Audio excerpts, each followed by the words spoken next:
Well, welcome to another episode, our second episode of Ottawa Exposed with David Krayden.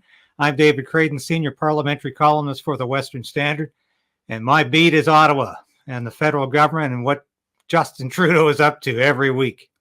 So we're excited about this show. We had a fantastic reaction last week to our first episode, and I think we're going to do that again this week because we've got lots of news. I want to wish everybody a Merry Christmas. This is the last you'll probably see of me until Christmas. So I hope you have a happy and joyous Christmas with your family and friends, and take some time to relax. I don't know how much time I'm going to get to relax, but take some time to relax and to reflect on all that God has given you and all the blessings you have in your life. This is the time of year for that. One of the blessings we don't have is the Prime Minister named Justin Trudeau. And so we're going to be talking about him almost exclusively for the next 20 minutes or so, and what he's been up to in the last week. I wrote a column this week on what Trudeau is really after in 2023. And it's a twofold mission, and they're both very dangerous. And I titled this one, in his quest for power, Trudeau is seizing both our guns and our free press. And of course, in his end of the year interview with CTV News, Justin Trudeau offhandedly remarked that, yes, he is going after hunting rifles as part of this firearms confiscation. Maybe not them all, but he admitted to at least some of them. And if he's admitting to at least some of them, just watch and wait until he admits to all of them, because he wants a registry at the very least for long guns. He wants basically to take away all guns from Canadian citizens so they are defenseless. And this is a particularly scary proposition because the right to self-defense is as old as law itself, and certainly goes back to the Magna Carta, for goodness sakes, in terms of the Judeo-Christian values that are in our legal system. We have a right to defend ourselves. And if Trudeau is taking away all of our guns in this country, if we're going to be a gun-free country, then I wonder how we're going to have any right to self-defense. Now, it's very true that we don't have a Second Amendment in Canada that guarantees constitutionally our right to bear arms. But we've always had a tacit understanding that in this country, going back to common law, we have a right to access a weapon if we need to. And we have a right to defend ourselves and our lives and our families' lives. And Trudeau is taking that away. Clearly, he wants to disarm this country so that it cannot defend itself in any form. And this is part, as I said, of his twofold process of enfeebling Canadians. And this is really what he wants to do, is enfeeble us, to take away our ability to defend ourselves. And the other avenue that he's using to do this is to take away our free speech and our free press. Now, Bill C-12 and Bill C-18, which are on the verge of being passed into law, they've passed the House of Commons. These are going to substantially change the way we deal with the internet, and it's going to hurt the new media more than it is the old legacy mainstream media, because it's going to force companies to negotiate with big tech like Facebook and Twitter. And it's going to force these big tech companies to pay for space on media. Now, this is going to be a lot easier for the legacy media to do, and a lot harder for new media to do. It basically puts a huge judicial legal challenge in front of new media. And it's, once again, it's the government getting in the way. We have no need for this in Canada. We do not need the government to start telling either Facebook and Twitter how to conduct business, or media how to conduct business. But Trudeau loves this because it enables him to silence the new media, and it allows the old legacy media to make money off of social media. This is exactly what is going on here. And it's part of Trudeau's plan to silence any media that opposes him or even criticizes or questions what he's doing. Now, the Western Standard does not take a cent in taxpayer money Not a cent in government money, not a cent from Justin Trudeau's government. That's because we believe we need the power to tell the truth. And when you're on the government payroll, the tendency is not to tell the whole truth. The tendency is to voice government talking points because you want the check to keep coming in every month. And thank God, new media like the Western Standard are saying, no, we are not going to do this. So Trudeau is trying other means. And there's all kinds of ambiguity in these bills. There's words like fairness. We have to make the media fair. Now, what does that mean, fairness? Well, it's like words like hate speech and misinformation. It means whatever the government decides it means. So if the Western Standard is not being fair enough to Justin Trudeau, well, we'll make them be fair to Justin Trudeau, and we'll force them to print talking points. It's exactly what Justin Trudeau is up to here. This is a man who does not believe in the long tradition of freedom of the press and free speech. These are sacred tenets to any democracy. A democracy is not just about going to the polls every 4 to 5 years and electing a government. A democracy is about having opposition parties and about having a viable and free press that can criticize the government. And these are things that Trudeau does not believe in, and he's running away from them very quickly. And our own publisher here at the Western Standard, Derek Fildebrand, has pointed out that this is going to hit new media especially hard. And this could be a moment of survival.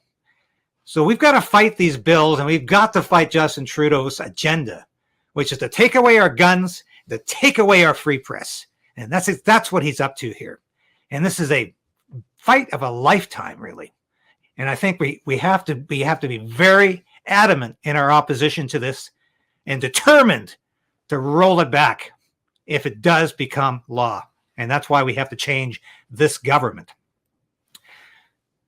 Now, I also wanted to mention the fact that a report came out this week about Germany is opening up a liquid natural gas terminal so it can export or import natural gas across the ocean. Now, you might recall that Justin Trudeau turned down an offer from Germany to buy Canadian liquid natural gas, LNG. This was absolutely monumentally foolish. And I wrote at the time that this decision was either based on an incredibly bad assessment of the situation. I think I called him a potential idiot to do this, or that it was based on ideological reasons. Now, why do you suppose Justin Trudeau would say that there's no business case for exporting natural gas to Germany? Because he doesn't believe in fossil fuels. He thinks we have to immediately transition to so-called green energy. It doesn't matter in the process if we have to live in caves and we can't heat our homes. We have to transition immediately to green energy. Except Justin Trudeau doesn't have to do that, of course, because he's chauffeured around in his SUV. He flies around the world as a political jet setter, and he has one of the largest carbon footprints of any Canadian. Hypocritically so, as he's lecturing us all about the need to reduce our carbon footprint and the evils of greenhouse gases, and how he's fighting climate change, and how he's doing so much to make Canada abide by these international regulations. And of course, he's not doing that himself personally. What is very disturbing about this is that Trudeau constantly goes on about the need for Europe to do more to help the Ukrainians fight in this war against Russia. He's also sent hundreds of millions of dollars of Canadian taxpayer funds to Ukraine to finance this war. Yet he's prepared to let the Germans freeze in the winter without any access to our natural gas. This is the incredible hypocrisy of this man. It just never seems to end. And I don't know if it's because of his innate narcissism or he's basically unaware of how hypocritical and two-faced this looks and is to the average Canadian.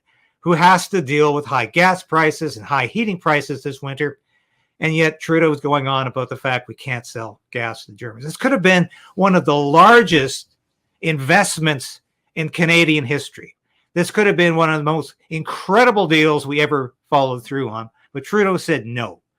And why did he say no? Because of ideological reasons only. He has straitjacketed this country into a green energy deal policy. And this is extended to farms. We haven't even gotten into the fact that he's basically banned fertilizer for farmers because of the presence of nitrogen, which is the latest cause célèbre for the environmentalists and for people fighting climate change. This is the latest evil, is to rid the country of nitrogen. Well, in the process, he could rid the country of food as well. But Justin Trudeau doesn't think past that. His policy analysis is so myopic, so short-sighted, so lacking in any real assessment that he makes these decisions without thinking them through. Well, I'd like to move on to the latest. And this is an interview Trudeau just did yesterday with his old media friend from Montreal. And he's a former radio host in Montreal, and he's apparently a longtime friend of Justin Trudeau. Now, most of the media, let's face it, are good friends of Justin Trudeau. All you have to do is show up to a news conference on Parliament Hill, and you'll see a lot of softball questions from the national media. And Trudeau, of course, selects who's going to ask the question, just like Joe Biden in the United States has a very select few journalists who are allowed to ask questions. Trudeau makes sure he doesn't get very many real questions. They're all, as we say in the business, softball questions, easy lobs, easy things to catch and to return. But in this interview he did, it is quite amazing. I want to read you a few excerpts from it because it's absolutely astounding what he got away with here. He was not just given softball questions. He was spoon-fed throughout the interview. But what's the most significant thing about this interview is that we finally have Justin Trudeau, perhaps absent-mindedly, perhaps not thinking through what he was doing, but Justin Trudeau admits that he invoked the Emergencies Act to crush the Freedom Convoy because they disagreed with him. Now, this is astounding. We just went through the Emergencies Inquiry Act, which, in my opinion, was a huge embarrassment for this government. A huge embarrassment because it revealed that the Justice Minister wanted to bring in the Canadian Army along with some tanks to crush this peaceful protest on the streets of Ottawa. But Trudeau, of course, throughout maintained his talking points that he did this. He invoked the Emergencies Act, this very authoritarian measure, in the interest of public safety. He was saving Canadians from these dastardly convoy truckers who had come to Ottawa to have some sort of insurrection. He was certain of that. They had come with violent intent, although all of his intelligence was saying there were no guns there. There were no arms. These people had no intent to be violent. There was no effort to have some kind of insurrection, whatever that really means. They didn't even occupy any government property. None. They stayed on the streets and were respectful of the citizens, although you'll hear quite the opposite from Trudeau's people. But throughout the inquiry and throughout the day-long time that Trudeau was on the witness stand, he maintained that he did this because he was there to protect Canadians. He was there because he was their protector, like the Tsar used to be. He was there because he wanted Canadians to feel safe. But, of course, when Trudeau's not aware that people are listening, and this broadcast on YouTube only received less than 3,000 views so far. Who knows? Maybe as people understand what Trudeau actually said in this broadcast, the numbers are going to increase. But right now, less than 3,000 people have actually watched this broadcast. And maybe Trudeau felt, hey, nobody's going to see this thing. I can safely say something that is contrary to what I've said up till now. And that's exactly what he said. He crushed the Freedom Convoy because they didn't agree with him. And this is particularly disturbing because, he really had no intent of protecting Canadians. He wanted to crush dissent. And he says at one point, what worried me so much about the convoy, the issue is there are people out there who are trying to spread the anti-vaccine message and push it beyond just, it's my choice not to do it. It's more of a deliberate attempt to destabilize, to fundraise, to make money off of people's fears, to shift the narrative, to undermine their trust in institutions, to just sow chaos in our democracy and our society, and are using very, very powerful means to do that, meaning social media. And he goes on, in a way that actively and deliberately harms Canadians. Now, Trudeau went on to say that this was so onerous, this was so bad, this is something he just couldn't shake off. Well, this is no justification for invoking the Emergencies Act because you don't like the message people are spreading, because you think it's misinformation or perhaps even hate speech. He smeared the Freedom Convoy protesters as a bunch of misogynistic racists, as white supremacists. He had nothing but hatred for them. He refused to even meet with them. And yet he had the audacity to suggest that they had violent intent. And he admits on camera, he admits that he went after them because they disagreed with his policies, his COVID-19 policies, his vax policies. They disagreed with him. And that's why he crushed them. That is a horrible admission from any prime minister. Because we're supposed to be a democracy here, and we should allow dissent, even if the prime minister doesn't agree with that dissent. He's going to bring his foot down every time when he says, I don't like what they're saying. I don't like what they're saying. That's called free speech, Justin Trudeau. That's called free speech. Do you believe in free speech or not? That's a question you should be asked every day by reporters, because apparently you don't believe in free speech. It's quite obvious from your words in that interview that you don't believe in free speech. Trudeau went on to talk about the things he most enjoys in this life, and it's like listening to somebody in an alternate universe. This man is so immature. This man is so incredibly lightweighted in terms of his intellectual capacity. His favorite author is Stephen King. His favorite novel this year was Stephen King's Fairy Tale. Now, that's not something necessarily horrible. But for a prime minister to say that that's the only book he can recall reading this year, along with, he mentioned at least one other book in the interview, but it was Fairy Tale that really magnetized his attention, really, really got him excited. And he was quite determined that the person interviewing him had read the book. He also went on about the movie he had seen this year, Endor. He said that was one of the greatest things he ever said, and he criticized once again the interviewer for not knowing that movie and or not having seen it. And Trudeau actually had the audacity as well to go on about a series called The Boys, which was it's I haven't seen it either. He would upbraid me for that, just as he said, "Hey, dude, you're watching the wrong kind of television." When he told the interviewer that this was something he should have seen. What is that show about? Well, it's about vigilantes.